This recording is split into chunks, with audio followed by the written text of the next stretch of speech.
Hello, praise lord. యేసుక్రీస్తు నామములో మీ అందరికీ శుభములు తెలియపరుస్తున్నాను. ఏమండి, ఈ కార్యక్రమం మీ అందరికీ ఆశీర్వాదకరంగా ఉందా? మీకు ఆశీర్వాదకరంగా ఉంటే మీరు అనేకులకు ఈ కార్యక్రమాన్ని గురించి చెప్పాలి. మన దగించని యూట్యూబ్ ఛానల్ మీరు సబ్స్క్రైబ్ చేసుకోవాలి. అప్పుడు అనేకులకు దేవుని యొక్క మాటను, సువార్తను మరి ప్రకటించడానికి, మేము ప్రకటించడానికి మీరు సహాయపడిన వాళ్ళు అవుతారు. మీరు అనేకులకు మరి ఈ యొక్క దయించెక్కిని మెసేజ్ అందజేసిన వారు అవుతారు. సో కాబట్టి దయచేసి ఈ విషయంలో సహకరించండి. మీ కొరకు ఎల్లప్పుడూ దేవుని సన్నిధిలో ప్రార్థిస్తున్నాం. దేవుడు బిడ్డలారా, ఈ సమయంలో పరిశుద్ధాత్మ దేవుడు మీతో మాట్లాడుతున్నాడు. రూతు గ్రంథం నుండి కొన్ని విషయాలు మనం మాట్లాడుకుంటూ వస్తున్నాం. చాలా సింపుల్, అర్థమై ఒక స్టోరీ లాగా రాయబడింది. సో ఈజీగా ఎవరికైనా అర్థమైపోతాయి. ఆ గ్రంథం నుండే ఇప్పుడు దేవుడు తప్పిపోయిన కుమారుడు గురించి కొన్ని రోజులుగా మాట్లాడుకుంటూ వచ్చిన దేవుడు ఇప్పుడు రూతు గ్రంథం ద్వారా దేవుడు మాట్లాడుతున్నాడు. అంటే నయోమి యొక్క హస్బెండ్ ఎలిమెలెక్, నయోమి యొక్క భర్త, ఒక రాంగ్ డిసిషన్ తీసుకున్నాడు. అఫ్కోర్స్ నయోమి కూడా దానికి సహకరించింది అనుకోండి. సో దీనికి ప్రధానమైన సూత్రధారి ఎవరంటే ఎలిమెలెక్ అని పిలువబడుతున్న నయోమి హస్బెండ్. మోయాబు దేశానికి వద్దామని వెళ్ళి అక్కడే సెటిల్ అయిపోయారంట. ఆ మాట అక్కడ రాయబడి ఉంది. రూతు గ్రంథం 1వ అధ్యాయం 2వ వచనంలో రాయబడి ఉంది. తర్వాత అదొక ఫస్ట్ రాంగ్ స్టెప్స్ అన్నమాట.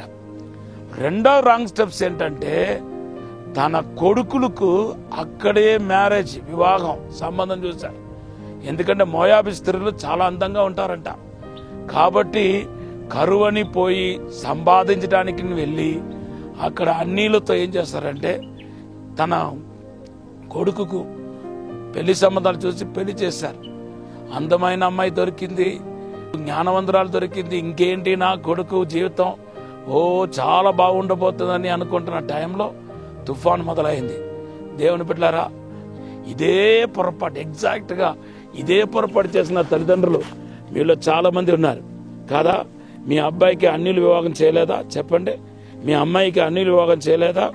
మీరు పై రూపాన్ని చూసి ఆస్తిపాస్తులు ఉన్నాయని, చదువు ఉందని, ఉద్యోగాలు ఉందని ఒక అన్యుడికి అమ్మ నాకు వద్దని, మీ అమ్మాయి నేను ప్రభువుని నమ్ముకున్నాను కదా వద్దన్నా కూడా బలవంతంగా మీరు మీ యొక్క బాధ్యతను నెరవేర్చుకోవాలని మీరు త్వరగా చేతులు కడగాలని కడిగేశారు కదా.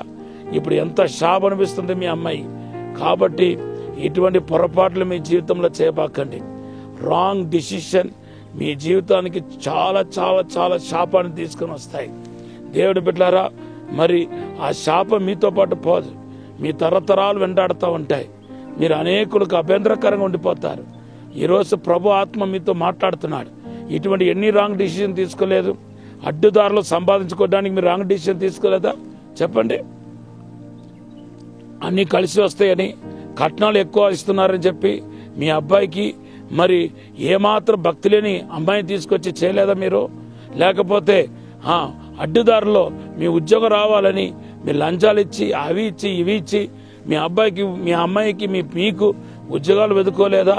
ఈ అబ్బాయి నాకు బాగా నచ్చాడు చెప్పి అబ్బాయి అన్యుడైనప్పటికీ ఏ మొహం పెట్టి నువ్వు అతన్ని ప్రేమిస్తున్నావు, ఏ మొహం పెట్టి అతనితో నువ్వు కాపురం చేయాలని చెప్పి అనుకుంటున్నావు, వివాహం చేయాలనుకుంటున్నావు? దేవుడి భయం ఉంటే ఆ పని చేస్తారా? మీరు చెప్పండి. ఈ దినాల్లో చాలా మంది క్రైస్తవులకు ఇది ఎక్కువైపోయింది. ఇప్పుడు ఏది ప్రేమించి పెళ్లి చేసుకోవటం.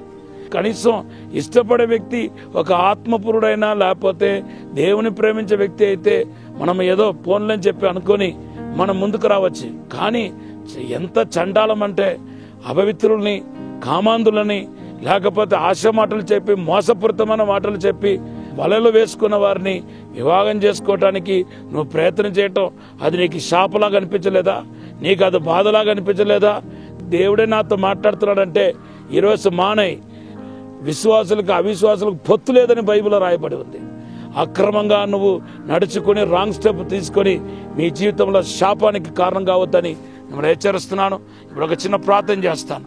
పరిశుద్ధము నమ్మకమైన పరలోక తండ్రి, నీకు వందనాలు, స్తోత్రాలు ప్రభువా.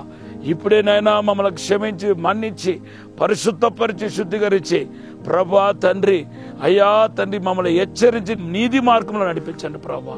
ఇప్పుడు ఆశీర్వదించండి, పరలోక వెలుగుతో నింపండి, అభిషేకముతో నింపండి ప్రభా. మీరే తాకుమని దీవించి బలపరిచి నడిపించమని తండ్రి, పశ్చాత్తాప హృదయం మాకు కలుగ చేసి నీ తట్టు చూచులాగా సాయం చేయమని యేసు నామములో అడిగి వేడుకుంటున్నాము తండ్రి. ఆమేన్, ఆమేన్. మీకు దేవుడిచ్చిన వాగ్దానం 2వ దినవృత్తాంతం 7వ అధ్యాయం 14-15. God bless you.